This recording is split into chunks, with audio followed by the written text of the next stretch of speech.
आइए आज हम बात करते हैं पोर्टोसिस्टमिक एनास्टमोसिस की। ठीक है, देखिए हम पोर्टोसिस्टमिक यानी पोर्टल सर्कुलेशन, सिस्टमिक सर्कुलेशन से जहां जहां एनास्टमोस करता है ना, हम इसकी बात करेंगे। ठीक है, तो देखिए हम ये सब बात करने वाले हैं और यहाँ पे जो क्लिनिकल रेलिवेंट पॉइंट है ना, वो हम बात करेंगे। ठीक है, एग्जाम के एस्पेक्ट से जो एमसीक्यू के पॉइंट है। तो देखिए सबसे पहले देखिए हमारा पोर्टल सर्कुलेशन कहाँ होता है और सिस्टमिक सर्कुलेशन कहाँ होता है।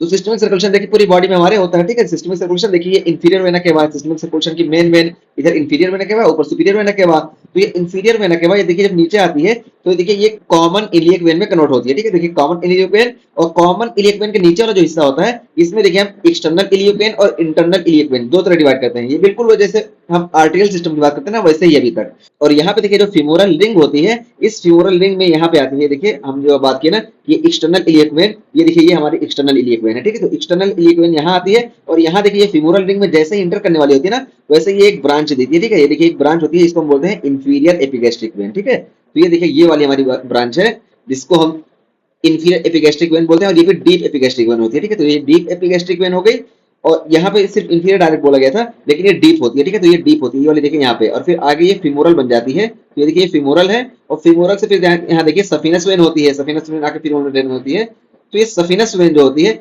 यहाँ पे ये वाली वेन आके ड्रेन होती है। ठीक है, यहाँ पे ये वाली आके ड्रेन होती है और ये थोड़ा सुपरफिशियल होती है। ठीक है, इस वजह से इसको बोलते हैं सुपरफिशियल एपिगैस्ट्रिक वेन। तो बहरहाल हमारा बताने का मतलब क्या है कि यहाँ पे देखिए डीप एपिगैस्ट्रिक वेन और सुपरफिशियल एपिगैस्ट्रिक वेन दोनों जो होती हैं आके यहाँ पे सिस्टमिक सर्कुलेशन में ड्रेन होती है। ठीक है, सिस्टमिक सर्कुलेशन में यहाँ पे देखिए एक सफिनस वेन में ड्रेन होती है, एक डायरेक्ट इंटरनल इलियक वेन में, और दोनों इवेंचुअली चाहे इस पाथवे से चाहे इस पाथवे से ये ड्रेन करके लाके सिस्टमिक सर्कुलेशन में आती है। ठीक है, तो ये हमारी एपिगैस्ट्रिक वेन हो गई। और इसके अलावा देखिए हम यहाँ पे दिखाएं, ये देखिए हमारी ये ईसोफेजियल वेन है। ये देखिए ईसोफेजियल वेन ये वेनस ड्रेनेज करती है एजाइगस वेन में। ठीक है, एजाइगस वेन और एजाइगस वेन देखिए ये सुपीरियर वेना केवा में आ जाती है, तो पता चला कि ये भी सिस्टमिक सर्कुलेशन में ड्रेन कर रही है। और इसके अलावा तीसरा मैं यहाँ पे आपको दिखाएं, ये देखिए ये जो हमारे इंटरनल इलियक वेन है, ये इंटरनल इलियक वेन देखिए इसी से पुडेंडल नर्व निकलती है और यहाँ पे देखिए हमारी मिडिल रेक्टल वेन होती है और इंफीरियर रेक्टल वेन होती है। देखिए मिडिल रेक्टल वेन और इंफीरियर रेक्टल वेन ये इंटरनल इलियक वेन में ड्रेन होती है, internal iliac when common iliac when और ये फिर इंफीरियर वेना केवा में। तो बहरहाल ये हम बता दिए कि ये सारे हमारे सिस्टमिक सर्कुलेशन की वेन हो गई। ठीक है, तो सिस्टमिक सर्कुलेशन में ये सारी वेन हो गई।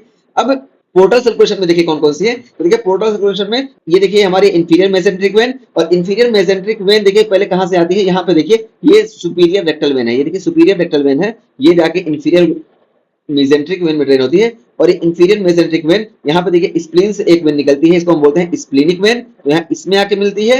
और यहाँ से देखिए ये देखिए अम्बिलिकस है ना, तो अम्बिलिकस के नीचे हमारी एपिगैस्ट्रिक वेन थी। ठीक है, सुपरफिशियल और डीप, और अम्बिलिकस के ऊपर यहाँ पे देखिए हमारी पैरा अम्बिलिकल वेन होती है। ठीक है, तो देखिए पैरा अम्बिलिकल वेन ये देखिए ये इधर से और इधर से देखिए इंफीरियर मेसेंट्रिक वेन और स्प्लीनिक वेन ये सब आके यहाँ पे मिलती है और यहाँ से फिर मिलके ये देखिए ये जाती है यहाँ पे हिपेटिक वेन में मिल जाती है। ठीक है, और हिपेटिक वेन फिर ये देखिए ये जाके पोर्टल वेन में मिलती है, क्योंकि यहाँ से जो जीआईटी का एब्जॉर्प्शन होकर आता है, और ये देखिए ये इस पोर्टल वेन से भी तो आता है, क्योंकि यहाँ पे एनास्मोसिस का एस्पेक्ट से हम बात करें तो इसको नहीं दिखाया गया। जो स्टमक और यानी खासतौर से स्मॉल इंटेस्टाइन से जो आता है, ये पोर्टल देखिए ये इधर से आया, ये सब पूरा यहाँ पे मिलकर ये देखिए पोर्टल वेन का फॉर्मेशन करता है। ठीक है, तो देखिए ये पोर्टल वेन हो गया और पोर्टल वेन यहाँ पे आके लिवर में ड्रेन हो जाती है और फिर लिवर में साइनोसॉइड वगैरह से फिर होके फिर यहाँ से ये हिपेटिक वेन के थ्रू सिस्टमिक सर्कुलेशन जाता है। तो नॉर्मल पाथवे ऐसा होता है। ठीक है, तो नॉर्मल पाथवे इधर से होता है। हाँ ये देखिए ये हमारी लेफ्ट गैस्ट्रिक वेन भी तो आती है यहाँ से इसमें मिलती है, और ये लेफ्ट गैस्ट्रिक वेन ये भी पोर्टल सर्कुलेशन का हिस्सा है। तो ये हमारा सर्कुलेशन हो गया, पोर्टल सर्कुलेशन।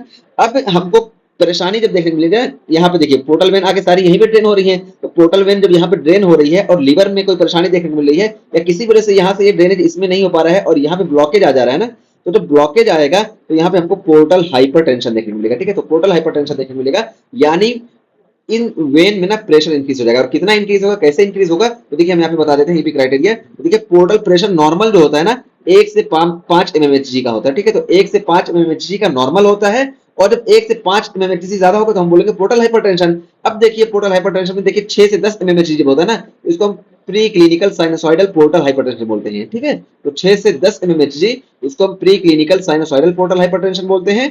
वहीं अगर ये 10 mmHg से भी ज्यादा हो गया ना, तो इसको हम क्लिनिकली सिग्निफिकेंट पोर्टल हाइपरटेंशन बोलते हैं। क्यों?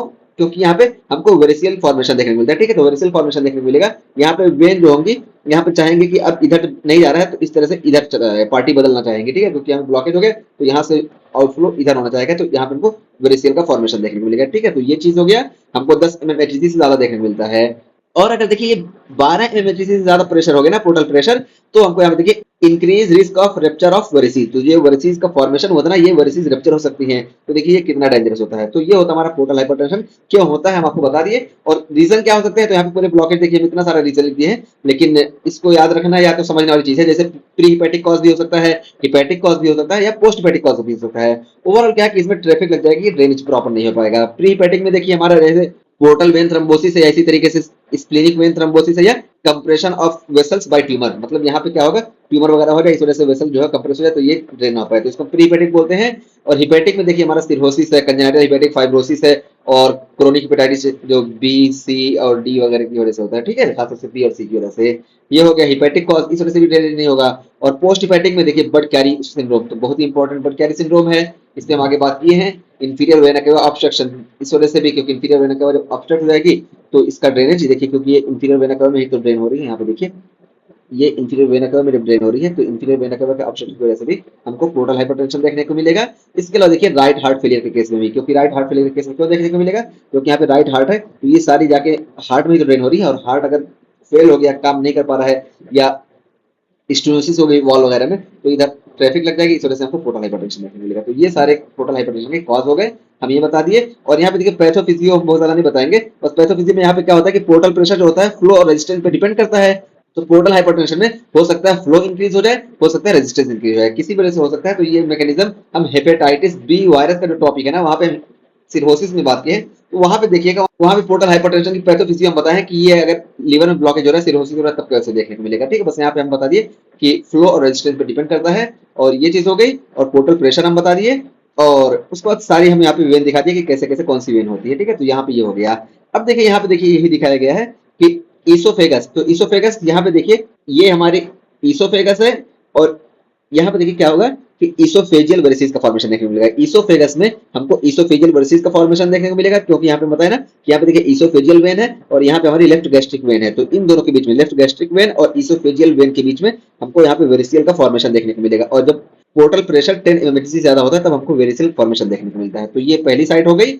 और दूसरी साइड देखिए बताई गई अम्बेलिकस, तो देखिए अम्बेलिकस हम दिखाए कि यहाँ पे हमारी एपिगैस्ट्रिक वेन होती है, सुपरफिशियल और डीप एपिगैस्ट्रिक वेन, जो कि सिस्टमिक सर्कुलेशन का हिस्सा है। और ये ऊपर देखिए पैरा अम्बिलिकल वेन होती है, जो कि पोर्टल सर्कुलेशन का हिस्सा है। तो जब पोर्टल हाइपरटेंशन इंक्रीज होगा, तो यहाँ पे क्या होगा कि यहाँ पे वेरिस टाइप का वेरिसियल टाइप का फॉर्मेशन होगा, और इसको हम बोलते हैं कॉर्पोरेट म्यूडोसा, ठीक है। देखिए कॉर्पोरेट म्यूडोसा बोलते हैं। यहाँ पे देखिए ऐसा देखने को मिलेगा, ये देखिए नीचे यहाँ पे हमारी एपिगैस्ट्रिक वेन है, ऊपर देखिए पैरा अम्बिलिकल वेन है। जब ड्रेन नहीं हो पाएगा, तो ऐसे ऐसे यहाँ से ड्रेन इधर होना चाहेगा, तो यहाँ पे ऐसे वेन हमको बल्जिंग दिखाई देगी, इसी को हम बोलते हैं कापुट म्यूडोसा, ठीक है। तो हमको कापुट म्यूडोसा देखने को मिलेगा।